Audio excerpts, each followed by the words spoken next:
According to the United Nations, the ratio of poverty is a lot higher than it is realized. For those suffering these hardships, in order for them to survive, all they think they need is 3 meals a day and a roof over their heads. In order to maintain this, they work hard labor all through the day and rely on their children as a helping hand, involving them in the same struggle. The boys work in the fields with their fathers and they tend to the livestock. They cut down wood as well for fuel. The labor workers involve their children as well. The girls are responsible for chores in their homes, such as cleaning the house, washing dishes, and helping their mothers prepare meals. They also help their mothers in the fields. This is an ongoing, continuous way of life. The children then become parents, but the lifestyle remains exactly the same, all for the sake of survival. However, they remain puppets in the hands of their landlords. The children have no dream, no hope, and no sense of direction. In order to change the situation, do they need a revolution or some form of magic? In the Matiari district of Sindh, an organization called IEF has given light and hope to this generation. I wish to raise the literacy rate of Sindh. This dream I saw about 15 years ago when I started the schools in the rural areas of Halaterka. Later, when I came to UK, I actually accompanied with Sindh Doctors Association and started to work on the financing so that I can improve the conditions of the school. Finance was a very, very difficult problem, and we put the charity boxes in different parts of London, where from we collected the coins and the boxes, and from them actually in one month I could get at least £1,000, and then I opened the office in Hala. हिन सदीअ जी जेका वॾे में वॾी इनकलाब आहे उहा education आहे. साइंस, इस्लाम, नफ़्सियात, सियासत, फेथ, हर शइ जी एजुकेशन. ऐं जेकॾहिं हिन सदीअ में का क़ौम एजुकेशन में पुठियां रहिजी वई त हिन सदीअ जे इनकलाब में उहा को बि हिसो अदा न करे सघंदी. तंहिंजे करे हिन सदीअ जे लाइ सभ खां वॾे में वॾी बहितर कोशिश इहा ई हुजणु घुरिजे त पंहिंजी क़ौम खे तइलीम ॾियारियो. जो जेके सिंधी ॿोली ॻाल्हाईंदड़ माण्हू आहिनि, सिंध में रहंदड़ माण्हू आहिनि, उन्हनि जी जेका तइलीम जी पोज़ीशन आहे उहा असांजे तसवुर खां वधीक ख़राबु आहे. छो जो मां पंहिंजे अखियुनि सां पोयां 14 सालनि खे ॻोठनि में घुमंदड़ ॿारनि खे पंहिंजी अखियुनि सां ॾिसी रहियो आहियां ऐं पंहिंजे हथनि सां मां उन्हनि खे अहंज मां सैंज में तब्दील करण जी कोशिश करे रहियो आहियां. As you know, the problem of education in Sindh is quite big. We feel that education is the ground foundation that basically it needs to be addressed before all other issues can be actually, fixed. Because education is that diamond which will actually basically provide the value to all those other problems and the solution to other problems. And when you think about the young generation of Sindh, it actually needs to be educated in competition with, various other places like India, as well as Europe and America, and the standards are actually going high. And when you look at what is happening in various rural areas of Sindh, it is actually quite disappointing. And I think that, talent in our province, in our state, in our nation, in Sindh, is absolutely big. We need to expose that.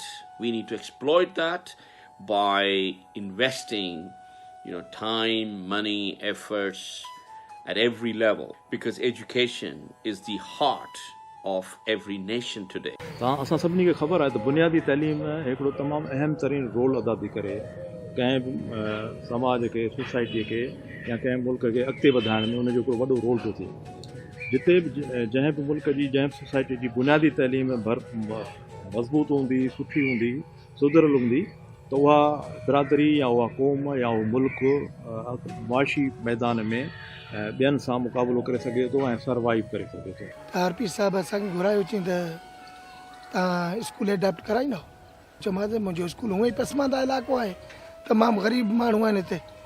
पोइ वक़्तनि हिते dress बि ॾिनई ॿारनि खे 2-3 दफ़ा 3-4 दफ़ा, furniture वग़ैरह बि ॾिनई. अहातो स्कूल जे में जेको विरांडो हुयो उन मज़े 22,000 रुपया ॾिनई त तव्हां हिनखे बंदि कराए हिते हिकिड़ो क्लास 5 दर्जे जो चालू करियो.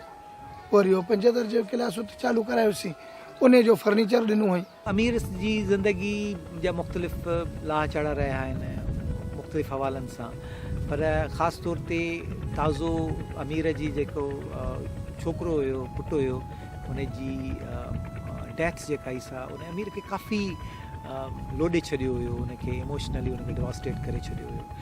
पर अमीर पंहिंजे उन ॾुख खे हिकिड़े सघ जे तौरु उनमें ट्रांसफॉर्म कयो. त हुन ईअं कयो जो पंहिंजे पुट जे हवाले सां उनखे हिकिड़ो स्कूल जेको आहे सो क़ाइमु कयईं.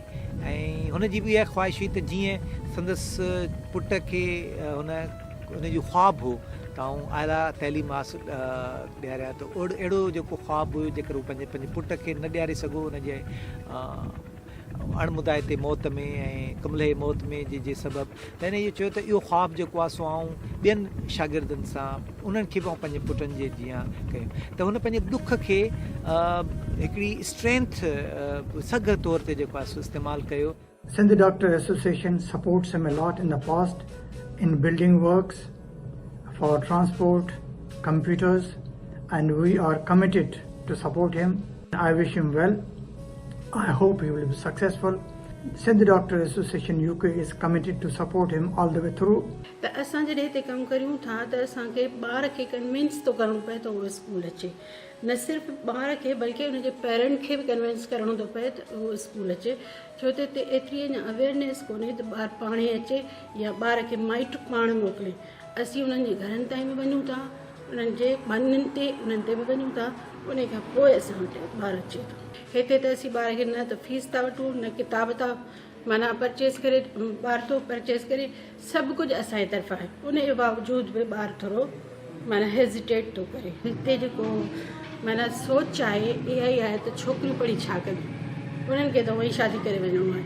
त इन खे ॿारनि खे जे पेरेंट्स खे कन्विंस करण में असांखे ॾाढी ॾुखियाई थी थिए. We came across Amir Abro as a friend whilst working with this charity. We noticed that he has a deep passion in delivering quality education in rural areas and particularly to underprivileged children. We were very impressed by his work and his enthusiasm, and we decided to work with him. At the same time, our organization realized that there's a great void in the area of education, and we decided to shift our attention and energies with working with Amir. असांजे हिन district मटियारीअ में काफ़ी सारा school आहिनि जे हुन क़ाइमु कया आहिनि. उहे स्कूल जी इम्पोर्टेंस उन करे वधीक आहे त उहे उन्हनि इलाइक़नि में आहिनि जेके तमामु परे आहिनि, जिन जा ॿार माना हूअं जेकर उन्हनि जो स्कूल उते न हुजे त उहे शायदि हूअं त पढ़ी बि न सघनि. त उन्हनि अहिड़नि इलाइक़नि में जिते हूअं सरकारी स्कूल न आहिनि उते हुन क़ाइमु कया आहिनि. उनखां पोइ ज़ाहिर आहे त गुज़िरियल 20-25 सालनि खां वठी जेके सरकारी इदारा आहिनि, स्पेशली जेके प्राइमरी स्कूल्स आहिनि या हाई स्कूल आहिनि, उन्हनि में जेका काफ़ी अबतरी आई आहे. उनजे करे जेको सो असांजा जेके माण्हू पैदा थिया आहिनि उहे असां कॉम्पीट दुनिया अंदरि मार्केट में कॉम्पीट नथा कयूं. त इन करे ज़रूरी हो त अहिड़े क़िस्म जा इदारा अल्टरनेटिव इदारा क़ाइमु कजनि जेके ॿारनि खे सुठी तालीम ॾियनि त जीअं हू मार्केट में जॉब मार्केट में वञनि या इकोनॉमी में वञनि त हू सुठे नमूने सां कॉम्पीट कनि. I met Amruddin Abro through local politics. And ever since I've met him, I've been enormously impressed by his work to promote and fundraise for education across Sindh province. He has been tireless in raising money and fighting to ensure that all across the province have access to a decent education. Education is so important for lifting people up, for fighting poverty, for building opportunity. And I salute Amruddin and his tireless efforts to bring it to pass. हाल में total 215 primary school जमा 74 school बंदन जिन 215 school में 30,000 ॿार जमा 20,000 ॿार school कोन था वञनि तो उहे ही स्कूल जो 74 स्कूल जेके आहिनि उहे खोली ऐं 20,000 ॿार स्कूल वञनि ऐं उहे जेके स्कूल में उस्ताद अटेंड नथा कनि उहे 40,000 रुपया 30,000 रुपया जेको आहे सो तनख़्वाहूं खणनि था असांजा उस्ताद 6,000 या 10,000 पघार खणनि था उनजे बावजूदि 7 बजे 7:30 बजे स्कूल अचनि था ऐं 1:30 बजे हलिया था वञनि मगर हू ॿार जिन जे लाइ तव्हां 40 लख रुपया कयो हिकु स्कूल जे साल जी बजट रखी आहे उहे ॿार हफ़्ते में हिकिड़ो ॾींहुं वञनि था 10 खां 11 ताईं उन्हनि जो मुस्तक़बिल छा थींदो तव्हां सोचियो त जेको माण्हू इहो सोचे थो त इन्हनि ॿारनि जो जेको हक़ आहे उहो आउं पंहिंजे खीसे में विझां थो उहो इहा ॻाल्हि यादि रखी छॾे त इहे ॿार जेके सुभाणे जेकॾहिं दहशतगर्द थिया त तुंहिंजे ई घर में वञी bomb फाड़ींदा. In undeveloped areas, the landlords, among others who consider themselves superior, those who are narrow-minded, don't want any positive changes in the society. They are threatened by the idea of awareness to those who they consider inferior. Amir Abro didn't challenge them, but instead convinced them through difficulty, and so he was successful in bringing about this change. According to the IEF policy, there is no discrimination in social, gender, class and religious backgrounds. Bhil, Bagri, Meghwar are considered as low castes in society. But IEF has also convinced them to get an education, and so there's a variety of students in the schools.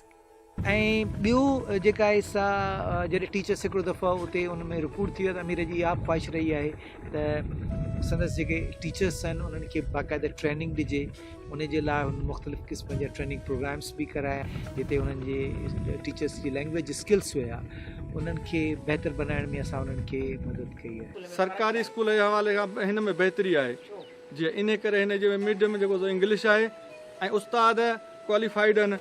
असां वटि जेको government जे हवाले सां इन करे आहे जेकॾहिं असां वटि 200 ॿार आहिनि 200 ॿारनि ते 2 टीचर आहिनि हाणे जंहिं हिन जा हिते 7 उस्ताद पिया पढ़ाइनि वधि में 100 या 150 ॿार हूंदा हुन ते 7 उस्ताद आहिनि. हिन सोसाइटी में तक़रीबन ग़रीब आहिनि जेके मज़दूर तबिके सां तालुक़ रखनि था ऐं जेके हारी आहिनि असां चऊं था उन्हनि खे बि उहा तालीम फ़राहम कई वञे जेके as compare to private school में जेके ॿारनि खे तालीम मिले थी उहा ई साॻी एजुकेशन उन खां बहितर बि असां जेको आहे न हिते ॿारनि उहा एजुकेशन फ़राहम कयूं जो हू बि अॻिते निकिरी सघनि. असां खां पास आउट करे था वञनि प्राइमरी जॾहिं 6th क्लास में वञनि था उते उन्हनि खे सुठो रिस्पॉन्स थो मिले. उन्हनि जी हिकिड़ी सुठी ॻाल्हि इहा आहे त उते फ़क़ति निसाबी सरगर्मियूं न आहिनि पर हम निसाबी सरगर्मियूं जेके को करिकुलर एक्टिविटीज़ आहिनि उहे बि उन ई मुख़्तलिफ़ मौक़नि ते उहे प्रोग्राम्स थींदा आहिनि जंहिंमें ॿारनि खे तक़रीरी मुक़ाबला क्विज़िस ऐं आर्ट्स जो ख़ासि तौर ते पेंटिंग्स जे हवाले सां क्रिएटिविटी उन्हनि जी जेका आहे उहा कराई थी वञे. Education for girls is a priority for IEF. There is a transport system arranged especially for them. Following SOPs during COVID has been a priority in schools, and teachers make an effort to ensure the students are aware. Amir Abro's initiative through the Indus Education Foundation is a wonderful initiative, and more so personally for me because number of his schools or the schools that his organization has established, they are established in the area that I grew up in. I grew up in a village where I went to a functioning primary school, which is more than 100 years old, and Amir Abro has really strengthened that tradition of establishing and functional schools in that area in last few years. I wish him all success. पहिरीं त English ईंदी कान हुई हाणे 6 काफ़ी पढ़ियाऊं त English माशाल्लाह अचे थी जी मिस मिस पहिरीं त सिंधी बि कोन ईंदो उर्दू कोन ईंदो मिस उर्दू बि कोन सम्झंदा हुआसीं पोइ हाणे जीअं पढ़ियाऊं न हिते जीअं मिस जीअं पढ़ियाऊं न तीअं असांखे सम्झ में इलाही कुझु काफ़ी अची वियो आहे जीअं असीं पढ़ंदा हुआसीं शौक़ु पैदा कंदा हुआसीं माना घर में ॿिए सां ॻाल्हाईंदा हुआसीं त सूह बि माना ॿुधंदियूं इन करे पढ़ी वियूं त हिनखे हीअ चइबो हिनखे हीअ चइबो जीअं इलाही काफ़ी हो आहे बसि असांजी मार सिखी वेंदा असां मां बसि असां हाणे हिते हेठि पढ़ी वियासीं 9th में सुठी मनसूरा पढ़ाई आहे कोन इन खां असां चयो त इन खां हिते 9th क्लास वञे त पढ़ूं हिते सही सुठी पढ़ाई ॾाढी आहे असीं त राति ॾींहुं दुआ कर रोज़गारी रब ॾियनि इज़त वारी नौकिरी ॾियनि रोज़गारी रब ॾियनि जीअं असीं पिया पोरिया करियूं न उसन ते ईअं अलाह हाणे न ॾियनि थधीअ छां वारी रोज़गारी रब ॾियनि मुंहिंजे घर वारे सभिनी खे चयो त नियाणियूं पढ़ाए ॿियो ख़ासि करे मुंहिंजे घर जूं असां सभु छॾियूं मुंहिंजे ॾेराणियूं मुंहिंजे धीअरूं ख़ासि करे माना असां पंहिंजे घर जी छॾियूं त माना ॿियूं बि पढ़नि. To create awareness for education, IEF created a telefilm called Sojhdo. There were several screenings in many parts of the district and it was received positively. There has been an improvement in the thought processes of the children and they are willing to move ahead in life. Amir Abro has recently completed a 100 miles walk along the river Thames to raise funds for the 100 Schools project in Sindh. He has raised approximately £5,000 from his walk. My future plan is that I wish to establish at least 100 schools. And that plan have been submitted to the Sindh government, and from them, as soon as we get the NOC, we will start working on those schools. At the moment, I am actually advising and offering Sindh government my volunteer services so that we can raise the literacy rate of Sindh to 100%, inshallah. IEF has struggled for many years to give children a primary and secondary education. This was their first step. This struggle requires one step more.